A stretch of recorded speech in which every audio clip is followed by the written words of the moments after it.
পাঠাইলাম মনে করতেছি আমি তো মুখে জানতে আপনি একটু আসেন, আমি একা যাই। না আমিও যাচ্ছি সমস্যা নেই ওনার ভিতরে তো ফসফস করে।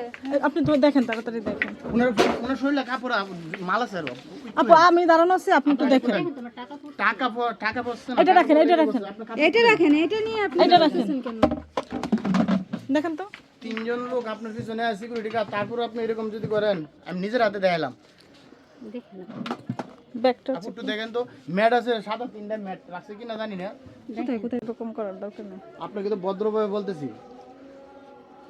অভদ্র হইতে বেশি সময় লাগে এই আপনার মতো মা বোনার নেই আপনার মতো 10 জন অপমান হবে কেন সেটাই তো বলতেছি। হ্যাঁ ওনার পিছে আমি আমার আরো 2 জন লোক তারপর মালটা ঢুকে যাচ্ছে ওনারা দেখতেছে উনি নিজেও টার পাইতেছে আমি জিজ্ঞাসা করছি ওনাকে আপনার মামপটটা কোথায় রাখছেন যায়া মনে হয় আপনার বুকেতে পারেন মামপটটা রাখে আমার হাতে তুলেছে সাথে সাথে আপুরে দেখেছে আপুর মামপটটা গরম না ঠান্ডা দেখেন তো যে উনার কি কমু তা আপনি আর এসব এখানে করবেন আসছি। সিসি ক্যামেরা তো অবশ্যই আমি না লোক দেখে নাই, আমি উনি বলতেছে